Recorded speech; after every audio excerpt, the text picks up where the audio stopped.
আল্লাহ রাসূল সাল্লাল্লাহু আলাইহি ওয়াসাল্লাম আম্মা জান আয়েশা রাদিয়াল্লাহু তাআলা আনহার কোলের মধ্যে মাথা রেখে কোরআন তেলাওয়াত করতেন। সুবহানাল্লাহ নাই? বিয়ে করছেন কারা কারা দেখে হাত তোলেন।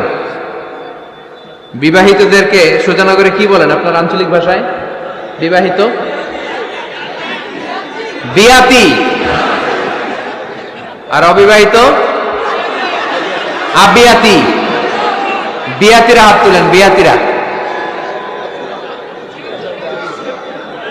আবিয়াতি বেশি আজকে, বিয়াতি কম। হাত নামান।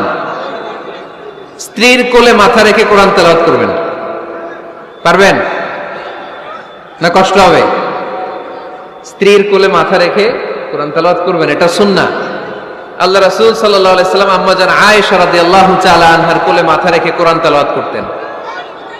আম্মা জান আয়েশা রাদিয়াল্লাহু তাআলা আনহা বলেন, কানা রাসূলুল্লাহ সাল্লাল্লাহু আলাইহি ওয়াসাল্লাম ইয়াকরাউল কুরআন ওয়া রা'সুহু ফি হাজরি ওয়া আনা হায়েদ।